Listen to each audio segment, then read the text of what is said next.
How many kids' lives are these guns worth? Okay, not these. These. Stay tuned and I'll tell you. Okay, not really. But I will tell you why I think this argument against guns is pretty silly.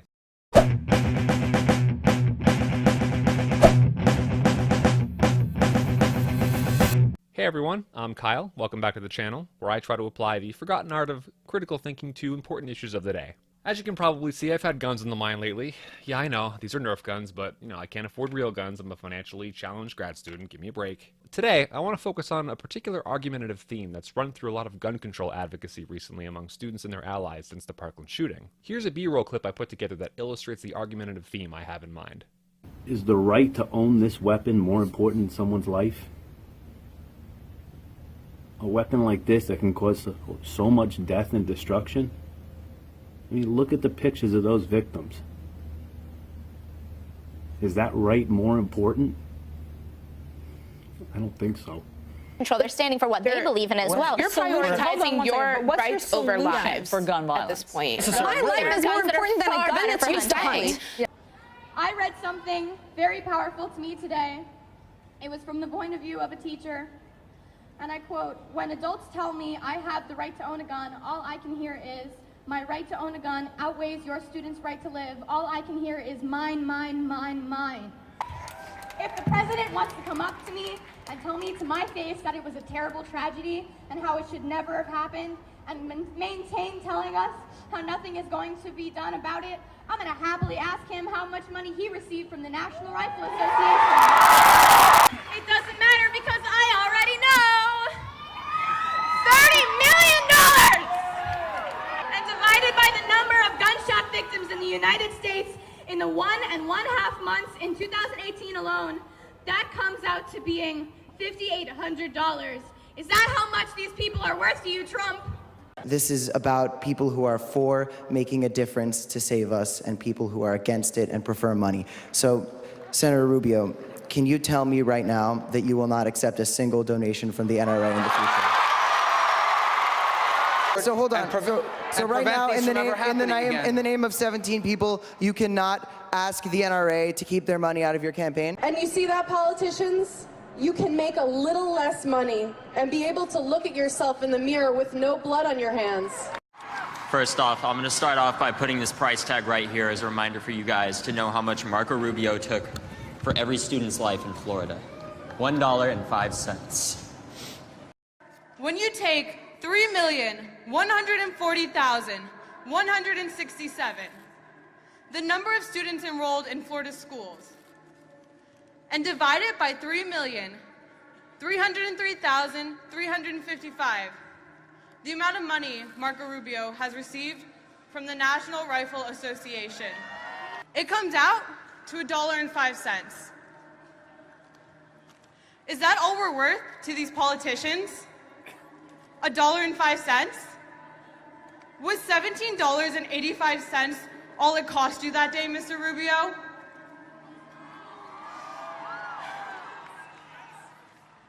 Well, I say one life is worth more than all the guns in America. And to the politicians that believe that their right to own a gun comes before our lives, get ready to get voted out by us. We will not allow a price to be put upon our lives. The basic idea here is this. By supporting gun rights, or at least the right to own and use certain types of firearms, you're valuing those guns or those gun rights over students' lives. Or at least you're willing to trade kids' lives for those guns, as a measure of what they're worth.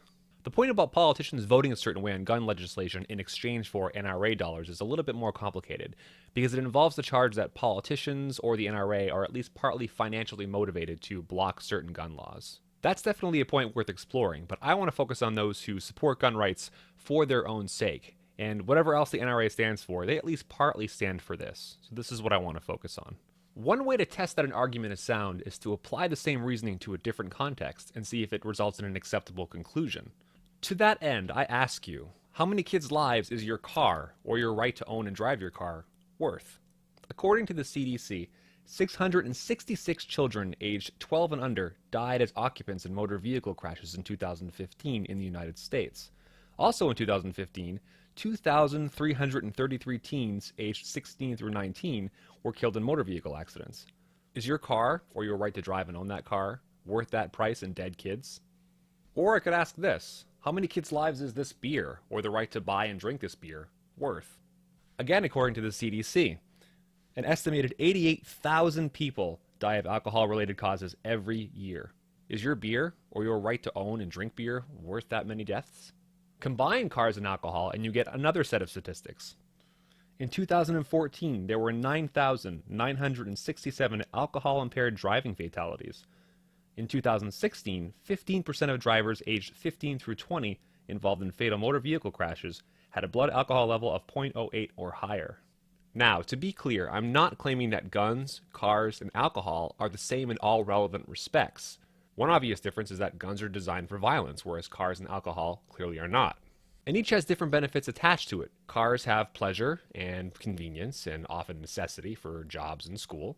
Alcohol is pleasure, and guns are used for sport, self-defense, and hunting. My point is simply that with respect to both cars and alcohol, the vast majority of us are willing to accept certain serious but unintended consequences as a kind of trade-off for the freedoms to both own and use these things. This is in part because in neither case do we think our willingness to accept these trade-offs entails that we value these things more than the lives of children, or that we see the lives of children as somehow measuring the worth of these things. But this is the conclusion we would have to reach if we apply the same reasoning in the gun control argument to cars and alcohol. To the extent that we reject this conclusion in the case of cars and alcohol, we must also reject this conclusion in the case of guns on pain of inconsistency. Now, by itself, this obviously doesn't settle whether or not it should be illegal to own and use guns, or certain types of guns, or even cars or alcohol. In each case, there's still a kind of trade-off, and we have to examine the benefits of each to see if we're willing to make that trade-off for those freedoms. Freedoms always have their cost, in virtue of the fact that freedoms can always be abused. But it's silly to think that this kind of weighing entails a sort of perverse value judgment about the lives of children, as the gun control argument alleges. The freedom to own and use firearms for sport, hunting, or self-defense doesn't cause these costs, nor is its worth measured by these costs in some crass sort of way. The exact same goes for the freedom to own and use cars or alcohol. Well, that's all I have for today. If you're new to the channel and you like this sort of content, please consider subscribing. Just be sure to hit that little bell icon so you're notified when I post a new video. And if this video piqued your interest in discussing this issue, feel free to sound off in the comments below. As always, just keep it respectful. Here's hoping we made Socrates proud. See ya!